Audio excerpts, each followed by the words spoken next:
Ouais, j'ai fait une tour. On a fait une tour. Le légume. Avec mes amis, on se connaît depuis longtemps.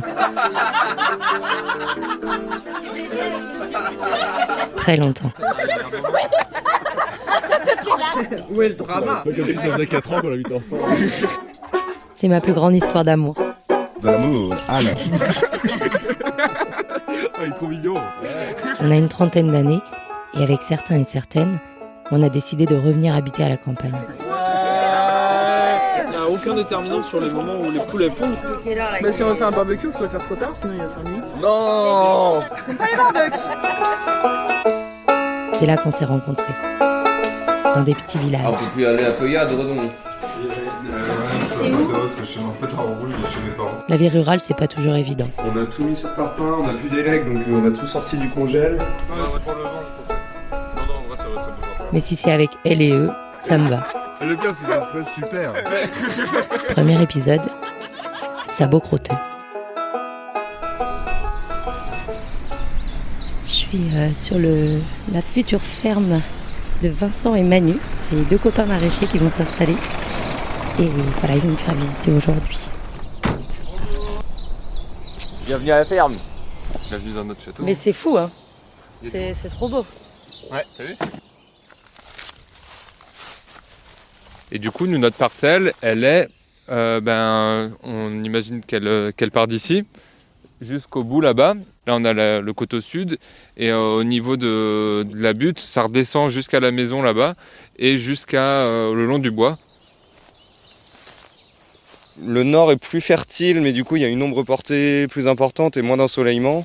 Et au sud, on a une terre moins fertile, mais avec beaucoup plus d'ensoleillement. Donc, on a dû faire des choix et des compromis pour l'installation de nos serres et le design un peu de notre ferme.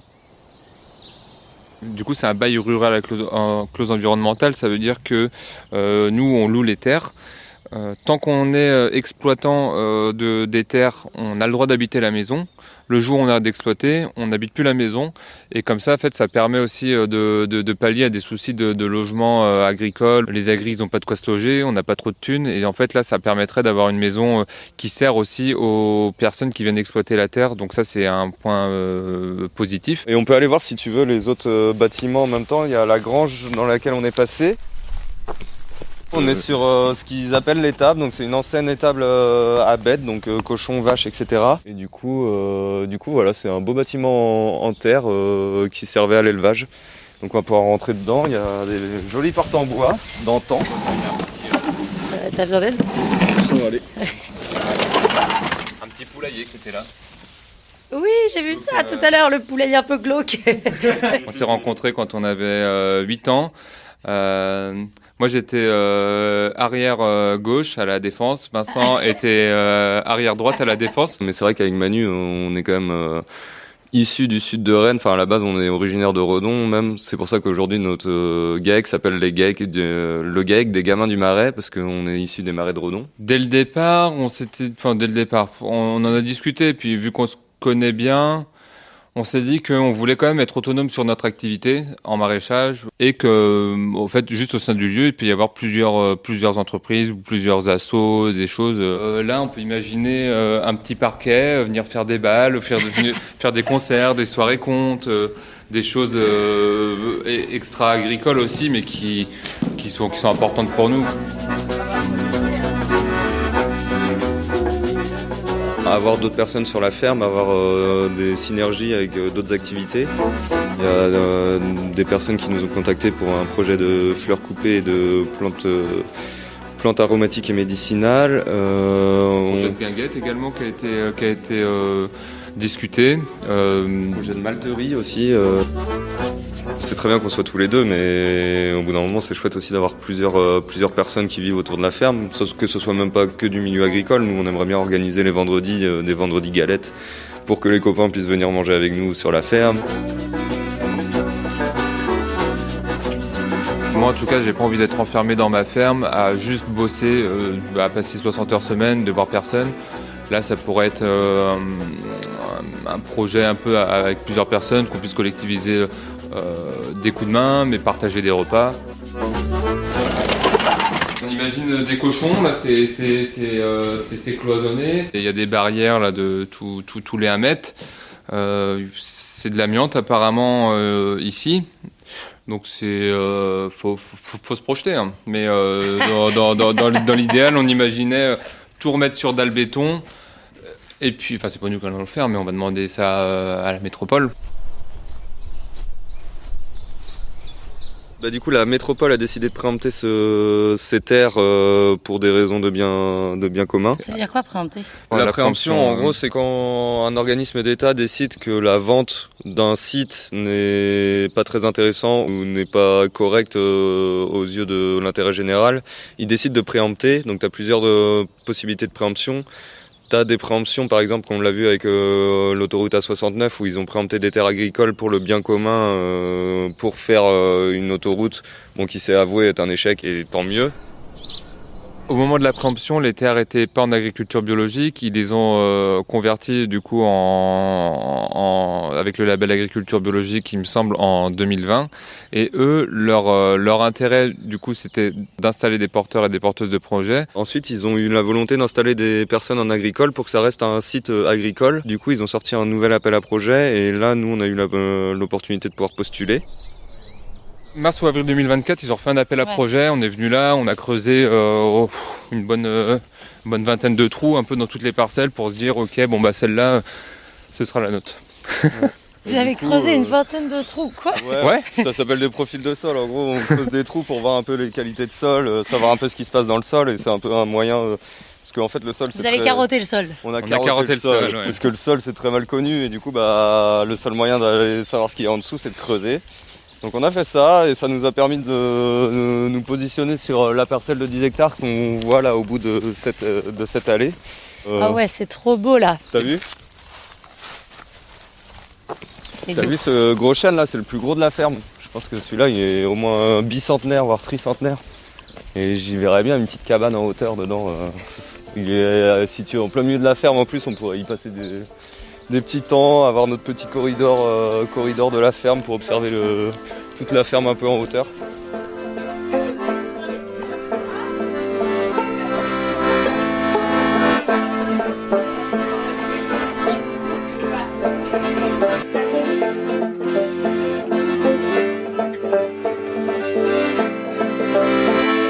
Les lignes de ce bail, il faut qu'on respecte la labellisation de l'agriculture biologique et qu'on préserve les haies déjà existantes. C'est les 2 grosses lignes. Et qu'on reste en agricole, bien entendu, vu que c'est des terres agricoles, des bâtiments agricoles, etc. C'est pour ça que dans les projets actuels potentiels de la ferme, dans un premier temps, ça reste des projets agricoles. Et dans un second temps, si jamais aucun projet agricole n'est trouvé, l'idée, ce serait peut-être de l'ouvrir au social et au culturel, histoire de pouvoir avoir des projets qui sont quand même bénéfiques pour tous et toutes, et non pas avoir des bâtiments qui soient laissés à l'abandon, soit réutilisés pour des salles de mariage qui, pour nous, par exemple, semblent pas vraiment cohérents. J'ai rien contre le mariage, mais c'est que c'était un projet qui a été évoqué à un moment pour réaménager le manoir, et nous, on n'y trouvait pas trop de sens, en fait, d'avoir une activité de maraîchage et d'agriculture, et d'avoir un manoir rénové pour des mariages, en sachant qu'en plus on sera habitant sur place, donc ça veut dire mariage le week-end dans notre jardin, enfin ça complique un peu les choses, quoi. On leur a dit que voilà, si c'était pour faire venir marier des gens friqués qui voulaient avoir juste une petite tour pour leur mariage, et que nous on arrivait avec nos sabots et notre tracteur le dimanche après-midi pour faire du potin, bon, et qu'il y aurait des poules potentiellement qui iraient chier sur leur banquet, on trouvait pas ça cohérent. Vous avez découragé avec ce genre d'argument? Un peu, ouais. En fait, on cultive déjà avec Vincent depuis 4 ans sur un terrain que Vincent a acheté en 2019, pas loin d'ici. On s'est formé en 2021, on a passé un BPREA pour avoir la capacité agricole, pour avoir le droit d'exploiter la terre. C'est quoi juste BPREA? C'est le brevet professionnel de responsable d'exploitation agricole, c'est ça. Et en gros, c'est le diplôme qui donne un peu le sésame pour pouvoir s'installer en agriculture et avoir la capacité agricole qui donne accès ensuite à la priorité sur les terres, à l'accès aux aides de l'Europe, du département, de la région, et qui en gros donne la légitimité dans le milieu agricole. Et du coup, nous, nos pratiques, bon déjà c'est des pratiques, on entend beaucoup parler maintenant, des pratiques sans labour, qui font que en fait le labour c'est quoi, c'est prendre la terre du dessous et puis la retourner, la mettre au-dessus, ça tue les herbes, ça fait propre, mais au final on chamboule toujours les différents horizons du sol. Dans le temps en fait, il y a des photos historiques un peu qu'on peut retrouver de vue de haut, et en fait comme partout en fait ici tout ça c'était il y avait des pommiers quoi, et puis il y avait des bêtes qui étaient dessous, le système de pré-verger, mais on a du mal à se l'imaginer, mais il y a eu dans le temps il y avait que des arbres, et puis après l'arrivée des tracteurs, de la mécanisation, ils ont enlevé ces pommiers là pour en faire pour avoir des zones qui soient faciles à rentrer avec des tracteurs. Et là, du coup, on a trouvé un terrain qui commence à être fertile, mais qui a pendant 30 ans été cultivé en intensif, en agriculture conventionnelle, sans apport de fumier. T'as vu ça? C'est quoi? Un œuf de menthe religieuse. Il y a plein de petits œufs dedans. Mais non! Et ouais, ça ressemble un peu à du polystyrène, un peu. Une sorte de polystyrène en forme de limace, et du coup c'est trop étrange, j'avais c'est jamais un vu ça. amas d'œufs de menthe religieuse, ouais. Omelette compliquée. Ouais. Voilà. On a pour projet de replanter, il y a de mémoire, je crois qu'il y a 1 kilomètre, on va dire environ 1 kilomètre d'arbres bocagers tout autour de la parcelle, donc tu vois là tout le long. Et du coup ça va vraiment être des haies d'espèces pionnières pour que à la suite les oiseaux ramènent d'autres graines d'espèces plus pérennes, et que les haies se recréent naturellement. Mais bon, là on les plante aujourd'hui. Ceux qui en verront vraiment les bénéfices, ce sera les personnes qui seront là après nous, quoi, parce que en 15 ans, 20 ans de carrière, on n'aura pas le temps on n'aura pas le temps. On aura vu l'évolution, quoi, mais c'est cool et important pour nous de se dire qu'on va replanter ces arbres-là, et que plus tard, en fait, quand il y aura la transmission de notre ferme, on aura apporté une plus-value écologique aussi là-dessus, avec toutes ces haies, le sol qui sera plus fertile que comme on l'a trouvé. Avec ce projet-là, on a plutôt tendance à reprendre en main un bout de terrain, de le valoriser, d'être vraiment dans cette dynamique d'enrichir écologiquement un territoire, et socialement aussi, et amicalement, etc. Donc ouais, ça a vraiment un impact plus direct, et pour la santé mentale, ça fait du bien. Ça fait du bien d'avoir des projets qui sont hyper valorisants comme celui-là.